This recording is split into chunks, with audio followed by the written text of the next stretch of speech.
You're listening to Deliberate Living, the podcast that inspires, empowers, and encourages listeners to live life more authentically. My name is Holly Priestley, and I'm a nomad, coach, creator, and outdoors woman. And I'm Beers, a vagabond, joy artist, permissionary, and story breaker. We explore different ways people choose to ditch the prescribed life we've all been sold and live on their terms, finding freedom and happiness however they choose.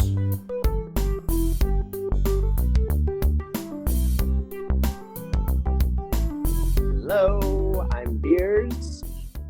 And I'm Holly, and welcome to another episode of the Deliberate Living podcast. This week, we are continuing our series on the 4 types of freedom that Holly developed many years back. This is the last of our scheduled series. We are looking at freedom of finances. Yep. The freedom of finances is basically the freedom to do, buy, have whatever it is that you want. If you want to, buy a round of drinks for your friends, you can do that. If you want to take your family on a luxurious, wonderful vacation, you can do that. If you want to retire early due to savings and smart investments, you can do that too. Those who are looking for the freedom of finances find it so important and so motivating that they'll do whatever work they have to do from wherever in the world they have to do it, around whatever hours are asked of them, because that paycheck, that take-home pay is, the biggest form of freedom for those particular people. Yeah, this one, in some ways, it's the one that resonates least with me from what I actually seem willing to sacrifice other things for. Mm-hmm. I definitely am in a place in my career where I am able to actually exercise quite a bit of freedom of finances. That's all relative, of course, but it's not an area where I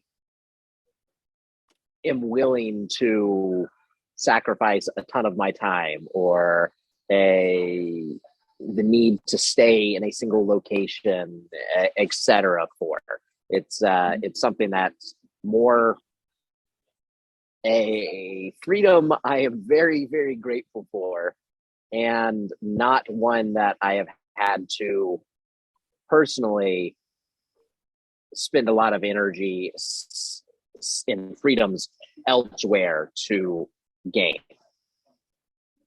Yeah, I feel like for me, the freedom of finances has also been like a smaller chunk of the pie, of the freedom pie.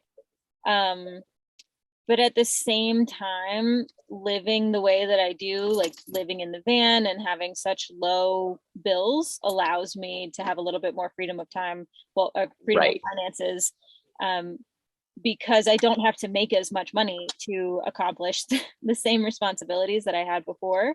I'm not paying $1,000 a month in rent for a stationary house. Sometimes the van costs that much and more, depending on what is going on with her That's the truth. Particular month, or where I'm traveling to. But yeah, for me, I think that, the other freedoms have so far been bigger slices of the pie.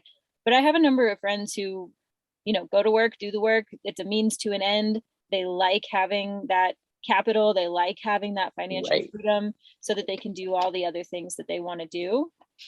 So one thing that I heard, I think the first time I released anything about the 4 different kinds of freedom, somebody commented that, well, isn't the freedom of finances like the only kind of freedom there is, because it allows you to have these other kinds of freedoms? And short answer, no. Right. Much longer answer, the rest of this podcast.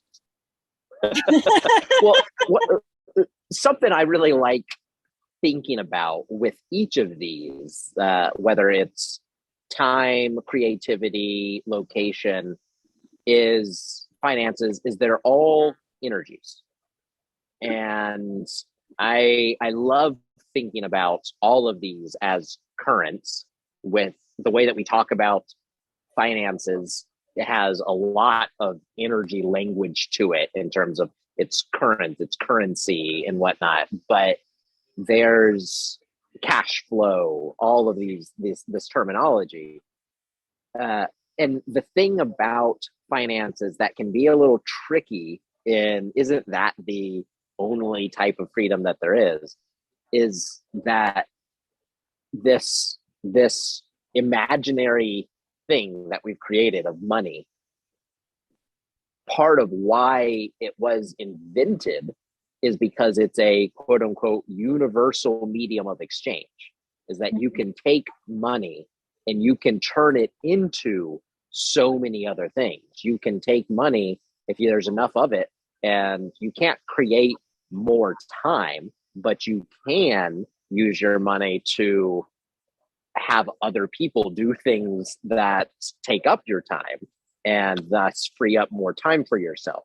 You can't, you can use money to travel and to be different places. You can use money to, in some ways, allow yourself some additional resources and potentially some additional space to focus some of your creative energy where you want to focus it. So there is a little of that stickiness, that universal medium of exchange aspect of money that can flow into these others. However, just because it is a supposedly universal medium, it isn't really. Having freedom of time, having freedom of location, having freedom of creativity, you can actually do all of those with very little financial resources. It's Right. There might just be other things, like, as you said, buying a round of drinks for your friends, or quote unquote retiring, period, that may or may not be possibilities without that freedom of finances. Right. I think that, I mean, a lot of people that I know and, on the road who are doing a similar lifestyle to me have found freedom of finances by having very few financial obligations. So you don't necessarily need to find freedom of finances through having more finances so much as having fewer bills, fewer needs. And you can still find that freedom. Like, I make like below the poverty line consistently every year. My poor tax guy. I guess I hire a tax guy. It's worth it for me. But I still find a way to contribute to my retirement and to have savings and to be able to tithe towards things that are important to me. And like, I love talking about money. And I know this episode is going to make some people really uncomfortable because they hate talking about money, but I love talking about money. So if you ever want to talk about money, I'm your girl. But like, I don't have a lot of money. I have some internal blocks. I have some self-worth issues. I have some things that I'm working through to bring a little bit more financial abundance to my life, because it will give me some ease in some areas maybe I don't have it right now. But like, even though I make such a little amount of money compared to some people, also a great amount of money compared to other people, the amount of money that I make is enough for me to get by and do the things I want to do and still contribute to like retirement and savings and investment and that sort of thing. Only because of the way that I live. Right. So my pursuit of the freedom of location, creativity, time in the way that I've pursued it over the last few years has also given me a freedom of finances in a way I didn't have before, when I was making more money, but also had to spend more money on rent and bills and, expectations and things like that. So, it's not just like mo money, mo better.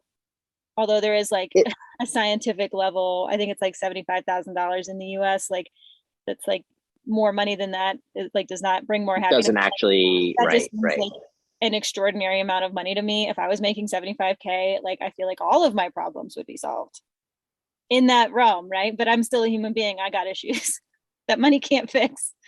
It reminds me of the way, I think we talked about this on an earlier episode, the way that having freedom of location created greater freedom of time. Because when I was having to go into the office, I was having to spend some of my time resources on commuting to and from the office, on a specific daily routine that I had uh, to do to get ready every day. And so by having greater freedom of location, it allowed me to have more freedom of time to spend elsewhere on perhaps more creative pursuits. So they all, it's so interesting how these all tie in together, and how freedom of finances, yeah, it can help you with other types of freedom. Yeah. And yeah. Other types of freedom can help you with the freedom of finances. Right. Right. Yeah. I feel like you said earlier that the freedom of finances has not really been a big motivator for you. And it also seems like you have a pretty substantial amount of freedom when it comes to your finances. And I think that is another example of your lifestyle allows for it. Is that true? I honestly, I get uncomfortable talking about not talking about money specifically, although maybe at times I do. But for me, for whatever reason, I honestly do not know. I'm sure that being a white male definitely has a part in this, although there are lots of other white males who do not have this specific privilege. But having well-paying jobs that are not substantial demands on my life and my time and my location has been something that has just seemed to flow into my life with quite a bit of ease. And I'm very, very grateful for it. Like I said, I don't understand it, but I know that in the business world that I operate in, that sphere of my life, I tend to be very good at what I do. The way I strategically think through business processes and how to improve efficiencies is very valuable to employers, I have found. And it often doesn't take a whole ton of my effort. There've been very few periods of my life when I've been working 50, 60 hours a week, which is something I see so many people talk about doing. And that's just rarely been a thing for me. And yet I make enough to sustain a nomadic lifestyle that for this past year has been definitely not one where my bills have been substantially less. I have not been generally living and sleeping in a van without the expenses that come with living in a structure. I have spent a lot of my time this past year living in a lot of short-term rentals. Some of them have been very cozy, and bouncing around to hotels in different parts of the country, and still have been able to support many people in my life with some of their financial needs and financial wants. And I love being able to do that so much. But yeah, it hasn't been a priority for me. It just is something that's there. And I love being able to direct that energy that I have, both to ways that I personally like and enjoy, but also to ways that benefit those that are dear to me. I love that, looking at it as energy, because it is, and it's currency, and that is a current, and that is all of the energy. I think this is probably, of the 4 types of freedom, I think this is going to be not controversial necessarily, but I think people are going to have opinions. I think people are going to, and I really want to know what they are, and how how different people view money. I know that my openness about it makes people in my life very uncomfortable sometimes. And some people love it. They're like, oh my God, you want to talk about money? I want to talk about money. Let's fucking talk about money. Let's do it. You know? I'm like, yeah, let's do it. Like, I'm happy to talk about it. And that is something that I have cultivated over the last few years. So if you're looking for a way to boost your freedom of finances, you don't feel like you have freedom of finances right now, there are a few things that I would suggest. I mean, the obvious things of like, find a way to earn more money, find a way to spend less money. Like, that's well and good, and like, whatever the fuck, like, whatevs. That's not the biggest piece of advice I could give. The biggest piece of advice that I would give somebody who's looking for more freedom of finances is to learn about finances and to get really honest with yourself about your own finances. I love personal finance books and podcasts and YouTubes. I think that learning how to understand money, or where to put your money, or how to think about money, from the basics of like, I don't know how much money is in my account until I check it. Like, that's a different way of thinking than like, I am preemptively like, I know what my January bills are going to be to an extent. Like, I don't know my groceries or my gas, depending, like, it depends on where I am and how expensive those things are. A range. Yeah, but I know a basic range, and I have some bills, like all of my different kinds of insurance, that like, I know what those are going to cost. I know what the hosting fees for this podcast are going to cost. I know pretty much what my cell phone and what my hotspot plan are going to cost. So I plan ahead for those. But like, that level of budgeting is like kind of step one. Like, you step one of getting freedom of finances is to become very aware of your own finances. And if you're really uncomfortable with money and you're super uncomfortable with your finances, and you kind of like stick your head in the sand and you're like, whatever, it's fine as long as I don't get declined, it's good, where everything is fine. Like, that's terrifying. You maybe start with like putting your banking app on your phone and like just checking it every day. Just look at it. You don't have to do anything. Just look at it. Just be aware, for like a week or two. And it might not be comfortable, right? But this is how you're going to level up. Like, if you don't know what's going on with your finances, if you don't make any money and you have no idea what's going on with your finances, suddenly like winning the lottery or like landing like a six-figure salary job is not going to make you good at finances. Like, that is not going to give you freedom of finances. Having more money is not necessarily more freedom.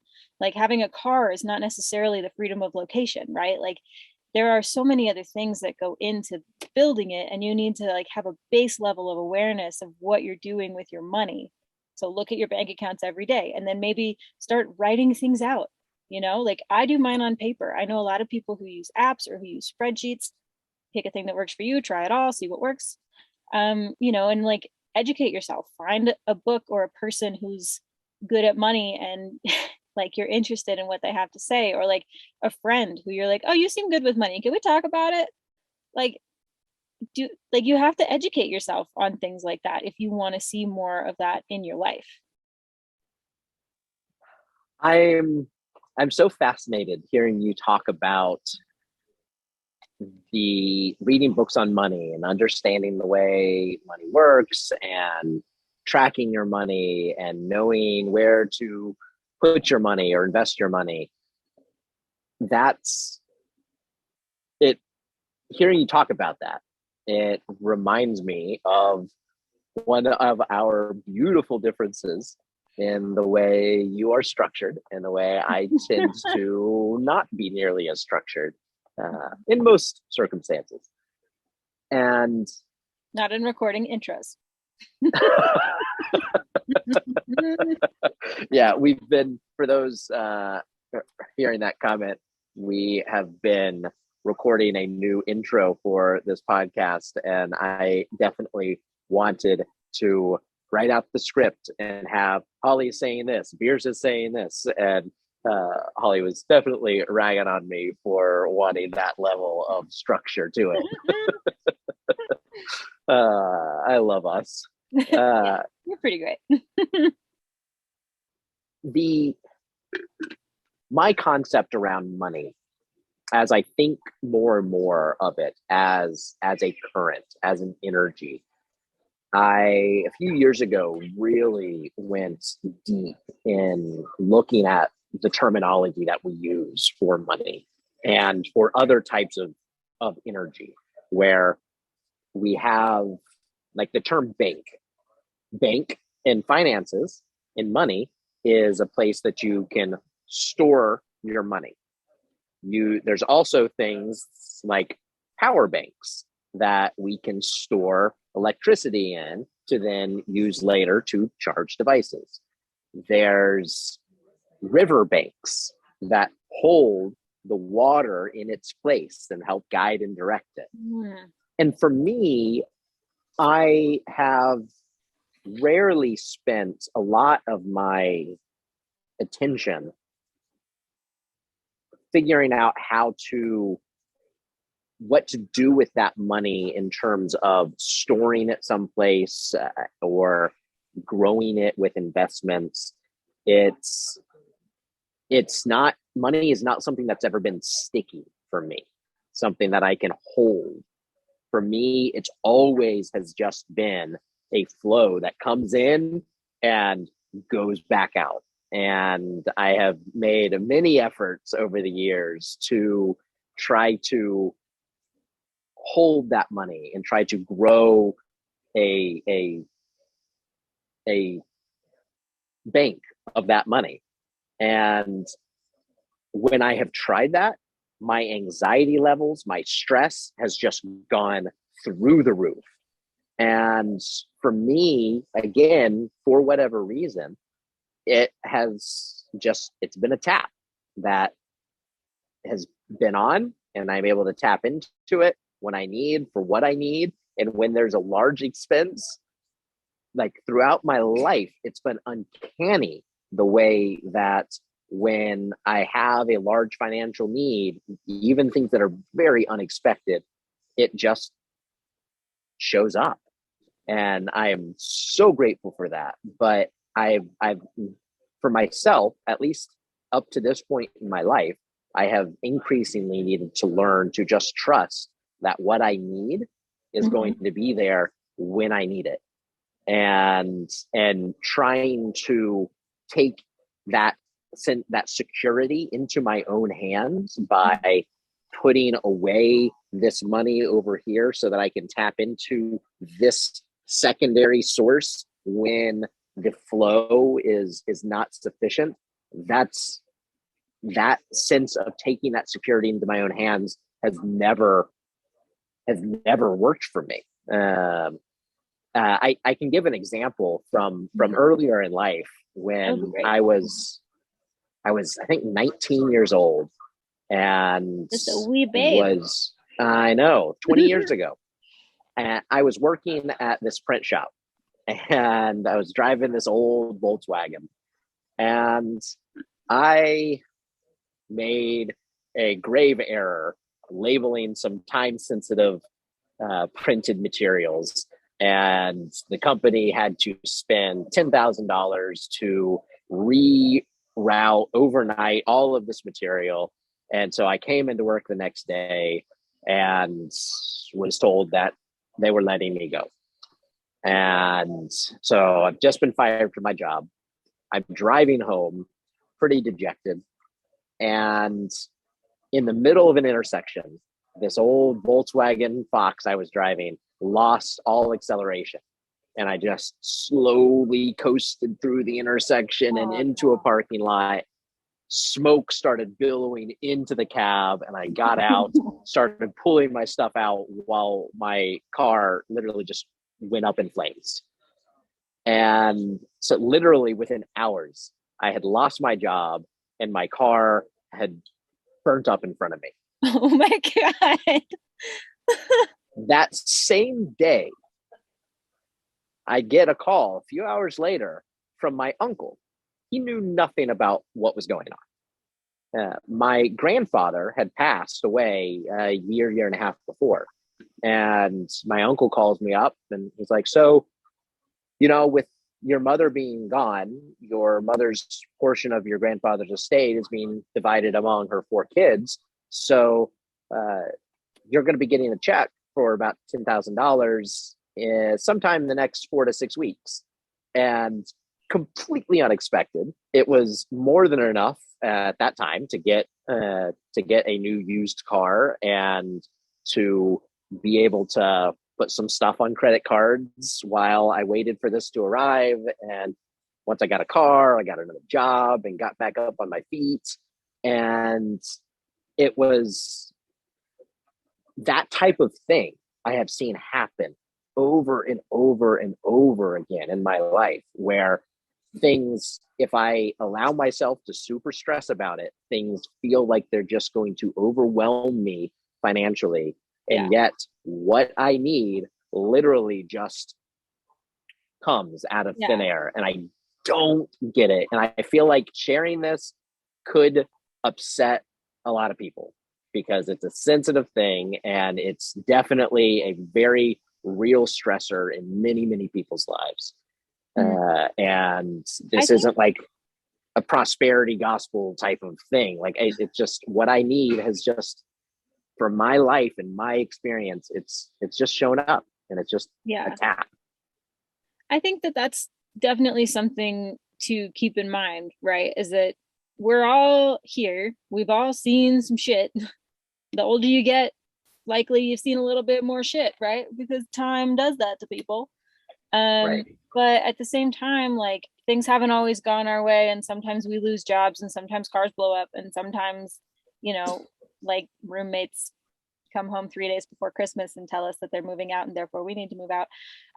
Maybe that doesn't happen to everybody. Maybe that just happened to me. But, you know, the universe, God, source, whatever you want to call him, Sebastian, doesn't really like leave you hanging, right? Like, this thing, this greater us, whatever, like, comes through and kind of gives you what you need. And it's not always what you want. It's not always what you think you need. It's not always when you think you need it. But like, we've always been taken care of. Just in the last week, I was talking to a friend of mine, and she was talking about kind of a similar situation. She's in her early 20s now. So this is a time of our lives that you and I have been through and done, and very similar to what you just said, similar type, you know, life not exactly going to plan. And she was saying something about, you know, I always just rely on the universe, and it like doesn't seem like a good thing. Like, it seems like foolish and immature to just like rely on the universe. And I want to be able to rely on myself, and I want to be able to like have, you know, a bigger savings account or a bigger income or a bigger whatever. And like, she was kind of like dissing on, like, is that a thing that people say anymore? Dissing on her trust of the universe. Maybe I'm showing my age. And and I was like, what do you mean? Like, that's not a bad thing. Trusting the universe to come through for you is like not bad. Like, you know, if it feels good to have a bigger income and a bigger savings, and, you know, have your own bank that you can, you know, contain in, if that makes you feel safe and secure and taken care of, great. But also, like, the universe isn't gonna just like leave you high and dry. Like, she's gonna come through for you in some way, shape, or form, whether you realize it or not. And so I think, again, between the two of us, like, we're so similar and we're so different. For me, having that like understanding of where my money is supposed to be going, where it's currently going, where it has gone, what kind of money is like coming in and what I'm expecting, that makes me feel better. But I also acknowledge that the universe has not left me hanging. Like, this month, I got a few extra writing gigs, and I was so excited. I was like, yeah, this is awesome. More writing gigs means more money, means I can contribute to my retirement. I haven't maxed out my benefits yet this year, but like, I could do more of these things that I want to do. And then my dog had to go to the emergency vet, and there goes the entire extra writing gig earning that I was so excited about. But you know what? The universe. And also, the universe provided what you needed. Yeah, I didn't know that's what I was going to take your dog to the vet. Right. Yeah. And to me, so much of the idea of freedom of finances and money in general, and the prioritization that we, as at least Western humans, seem to put on this specific energy, is founded in desiring security. Mm-hmm. And there's this idea that if we have enough money, then the things that happen in life aren't going to be able to shake us, and we will be able to weather whatever storms may come at us. And there definitely is a sense in which our stories and what we see in the world seems to feed into that. You see these billionaire investors who are literally spending so much of their money to get off of this planet. Like 5 minutes in a penis-shaped ship. Like, come on, come back to Earth and give your money to the people who work for you. That's tangent. Right. It's not going to go on. and it definitely plays into this narrative of okay, well, the environment is in decline, the world is burning, and it's going to affect all of us, except those that are able to spend their billions and trillions of dollars to just leave the planet altogether. And so there is that story that is somewhat sci-fi and has some roots in what we are actually observing, that paints this picture that money is what gives us security. Mm-hmm. And for me, I have taken more and more and more comfort personally in, frankly, laughing at the concept of security.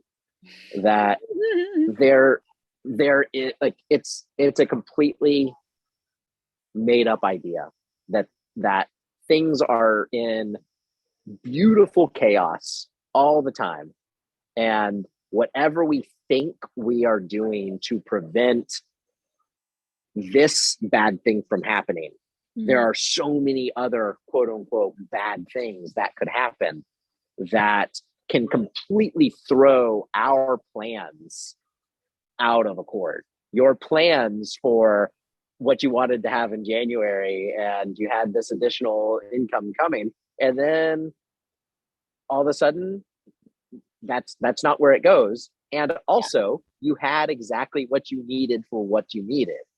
And for me, that I have felt so much less anxiety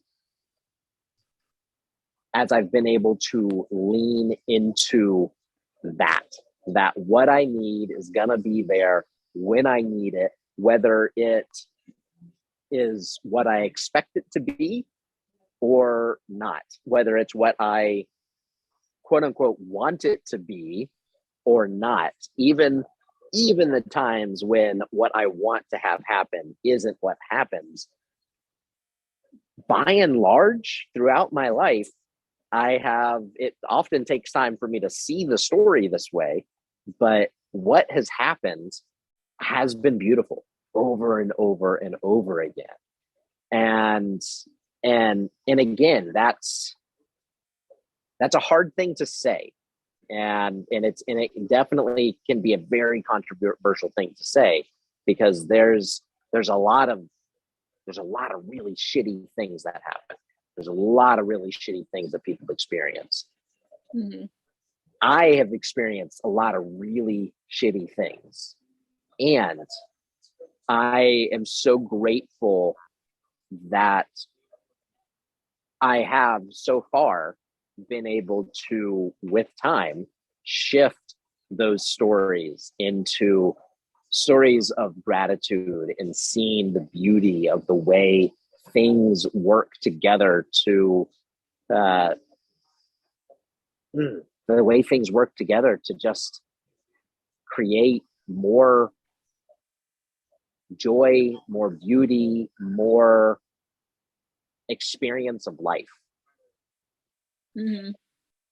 Yeah, I think that, it's not going to make life easier inherently. Right. Like, it definitely can help solve some problems if you have the income to solve a problem or the savings to solve a problem. But at the same time, what's that famous quote, "More money, more problems"? it's not necessarily that more money brings more problems. It just allows more things to be problems, right? Like I remember a few years ago, I Right. had a head gasket blow on one of my cars. I only had one car at the time. It's not saying that I had multiple cars and one of them blew a head gasket. I've had a few cars Had a over my life. garage full of Yeah, dozens definitely. of Italian sports cars. And Yeah, I've never parked a car in a garage in my life. Um, but I've had a few cars blow head gaskets. And the first time a car blew a head gasket, it was like, all right, cool, car's dead, can't do anything about it. Fuck, that's a problem. And then a few years later, my next car also blew a head gasket. Totally different make and model of car, totally different year, totally different problem. Same head gasket blowing. But this time it was like, this is allowed to be a problem because I now have the money to like either solve this or get a new car. right. And a few years prior, the blown head gasket was like, all right, I can't do anything about it. I can't get a new car. The head gasket is blown. Like I had problems, but that was not one of them. That was just a thing that happened. And then the problem was like getting the car out of my driveway, which is easy. Not that hard. You just pay a junkyard to come pick it up, or like they actually pay you. Can we come pick it up? Here's $300. But then a few years later, when my car blew the head gasket, I had the finances to like have that be a problem, or like having the dog have to go to the emergency vet. It wasn't an emergency per se, like it wasn't a life or death thing, but it was definitely a like, I can't solve this on my own, and it will be so much more stressful if I don't front the money to get a professional to fix this. And so if I hadn't had the money, taking her to the vet wouldn't have been the problem. There would have been another problem, but the money would have like negated that opportunity, that option for solving the problem. But because I had it, it was like, I need a professional to deal with this. It's going to make both of our lives easier. And then like I didn't like it necessarily, but it was better than having to deal with the problem without a professional's help. Does that make any sense, or am I like talking in circles? No, it totally makes sense. If you're looking for that kind of freedom, if that's like the most motivating thing in your life, there are ways you can do it by earning more money or having fewer needs financially. So it can look all different ways. And, you know, what you want to do with that money will look different to everybody. You know, some people want to buy a house. Some people don't want to buy a house. Some people want to take trips. Some people want to start a business. Some people want to take their dog to the emergency vet without having to worry about it. Some people want to like buy a bunch of food and spend hours making meals for their friends to come over on Saturday night and then having a big old house party. Like that costs a lot of money too. Like it just kind of depends on what you think you want to do with it. I feel like it's such a personal, just like all the other types of freedom, like what you need it for is so personal to you, and it's not like a good or a bad thing. It's not like, oh, freedom of finances is my main driver and that means, you know, I'm the next Jeff Bezos. Like that's not what that means. Yeah, so I'm really curious to hear what our audience's thoughts are on this one. I think you and I have both said a lot of things that might activate people in a lot of different ways. Mhm. And I hope that we have said things that are helpful, that are challenging, that might help shift people's perspectives on finances, on money, on this type of energy, on energy in general. And I'm excited and also a little bit anxious to read the comments, to hear what you guys have to say. But please like and comment the video or leave a review in the podcast app. Feel free to make comments on our Instagram feeds. We would also really love if you would send a quick recorded video of what your thoughts are on some of what we've shared, or on freedom of finances in general, or any of the freedoms that we've been discussing the last 4 weeks. We may very well return for another episode in this series to discuss some of the things that you bring up.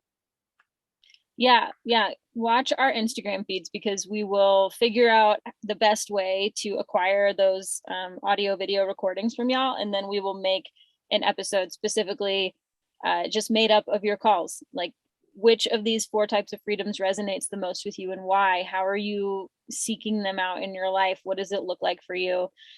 Keep the recordings preferably like less than 3 minutes. But just send us the recordings. We'll have the link in our Instagrams to do that.